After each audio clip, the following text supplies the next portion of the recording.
Then I came back and it's been nice weather, so I have like farm, winter cleanup to do, and I cleaned out the chickens and set up my garden and, did some spring cleaning to get ready to hopefully soon start working on the house. We still have 2 months of payments on that.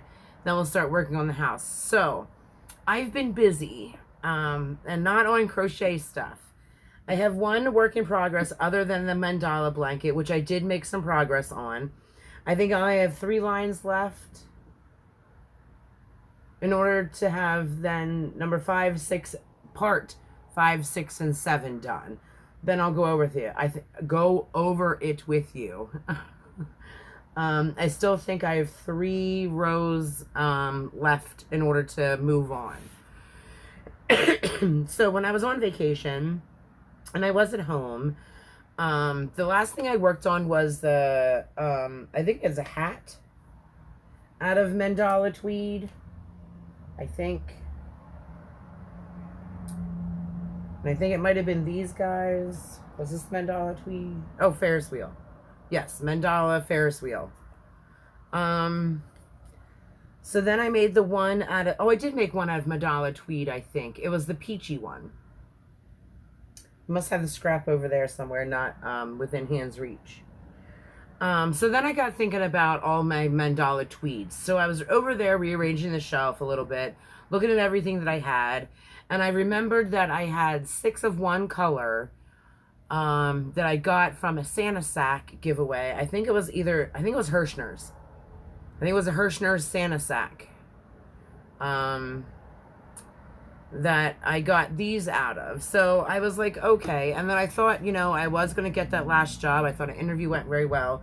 They did end up going with someone with a degree on in sales. So I really couldn't, compete with that because I don't have a degree in sales. And again, that's okay. It just wasn't meant for me. Not the right job has come my way so far, I guess. So I was thinking, what can I work on when I'm in vacation in Kalahari if I need to just, get some mind zen going on, or if I had some downtime. So I was looking at the Mandala Tweeds and I figured out I had a lot, and I thought, well, maybe I can make a cardigan for the potential new job that I thought I might be getting.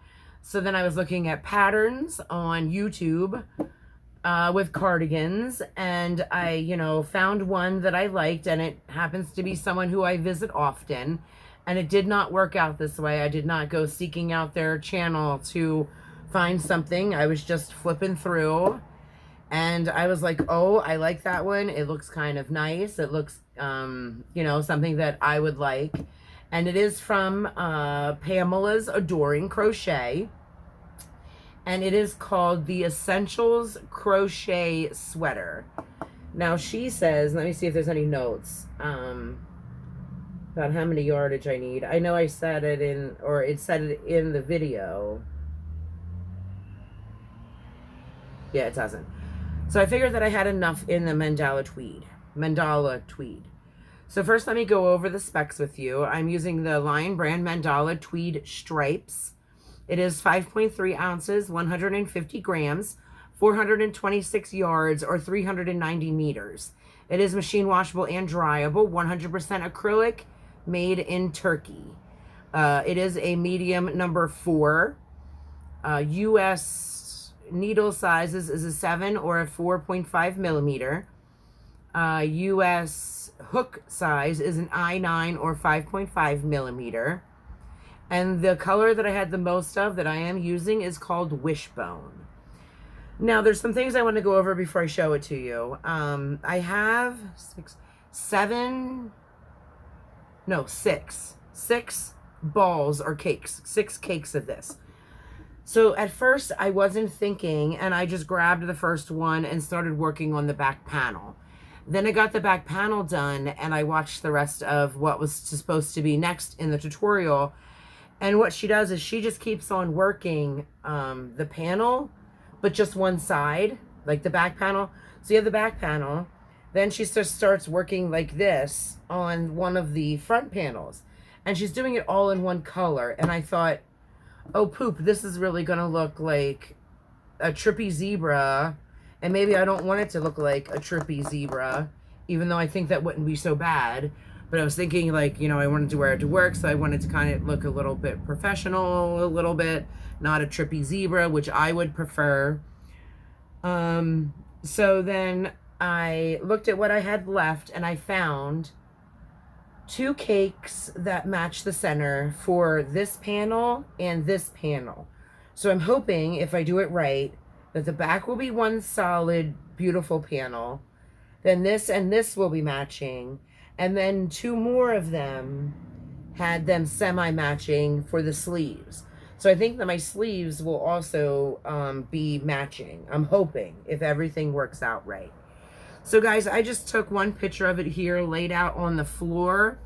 And that's one panel done. And I'm just about, I think I have like 7, maybe 12 more rows. Maybe not. Okay, was that 24? I'm doing 38. So about 14-ish more rows.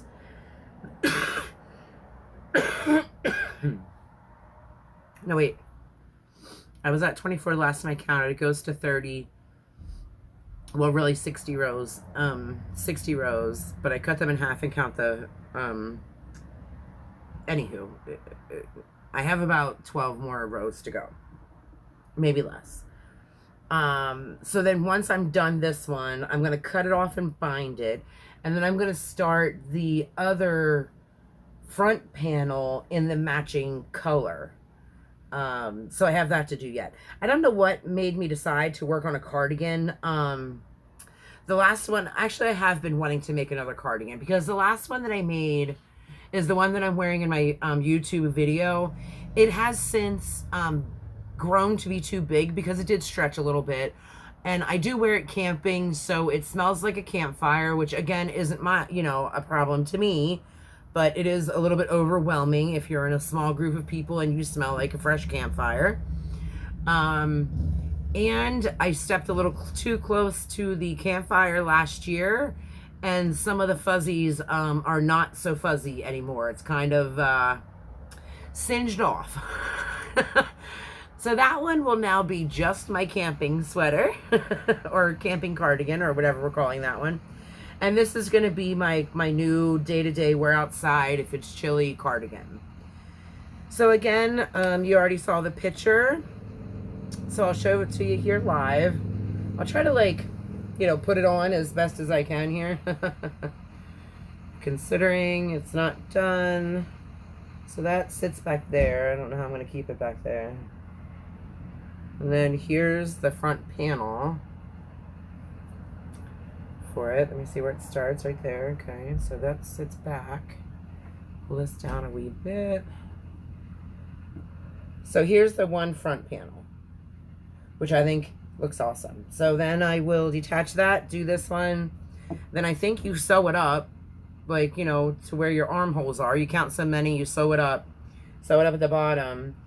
Then do your sleeves. And then I think it's like two rows of either single crochet or double crochet around the whole thing to make a border.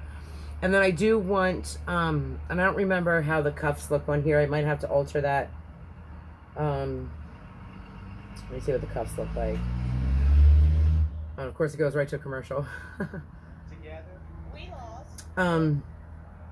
So I do want a little bit of a tighter cuff because I don't want it falling down on my hands. I do want it to cuff right at the sleeve. And I do kind of want it to be a tighter cuff at the sleeve.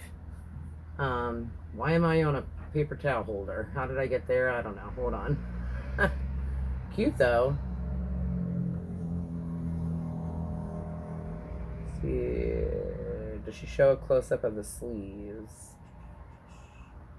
Okay, so it looks like there's like a little 2-row cuff at the sleeve. Maybe. I might have to alter that just a wee bit because I do want it tighter here at the sleeve. I do not want it coming up over my hand. I want it to definitely stop. So far I used one whole panel for the back. And I have, let me see.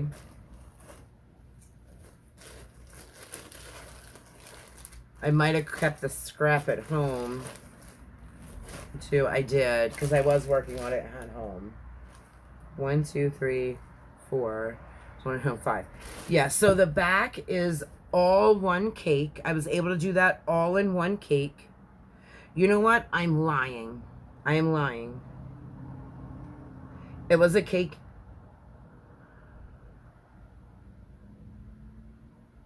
It was a cake in a little bit. No, it was all one cake because I had to pull out some of the red because I didn't want it, because the other one started with the end of the red. Okay, so it was all one cake that I used for the back. Then the second cake starts when I start doing the front panel. So I have this much left of the second cake. So I am going to have a whole bunch of mixed match cakes left over when I'm done this, but that's okay because I'll find something to do with it. I'm a creative girl. We will find something to do with it.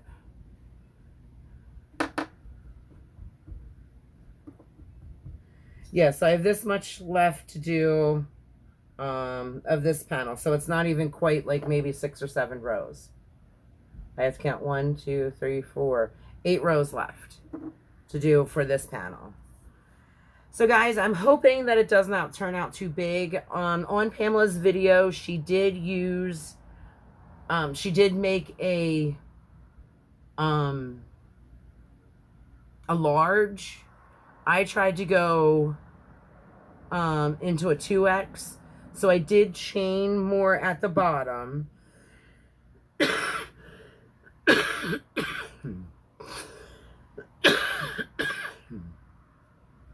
And I did do the same amount of, no, I didn't do the same amount of stitches on the front panel.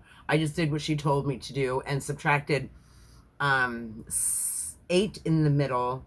Instead of 10 in the middle, I did 8 in the middle. And then I figured if these panels aren't wide enough to like close it, you know what I mean? Like just for it to close a little bit. I don't want it to like wrap and be huge. I do just want it to close and not hang like it's too big. That if it doesn't close, I would just add more rows around the border of it, which would make it all bigger. So that's the plan. I'm not sure how it's going to work out, but that is the plan. And I'll link Pamela's tutorial in the description below. So far, I think it's an awesome tutorial. It's very easy to follow. The pattern that she chose is it's a little textured. It doesn't have that many holes in it for it to breathe, like, you know, a big breeze to come through. I am loving the yarn that I chose. Mandala Tweed Stripes is very soft. It's not catching on my psoriasis, so I believe that it is definitely scarfable. I am using a J hook for it, I believe. Hold on, let me just confirm on that. Let's see. No, I'm sorry. I'm using a K hook. And I forget if that's the one that she recommends. I should have wrote this all down in my trusty busty book before I started, but I did not. So I am using a K 6.5 millimeter hook. So I'm hoping to get this done within the next couple of days, but we'll see how that goes. And like I said, I have made a little bit of progress on the mandala blanket.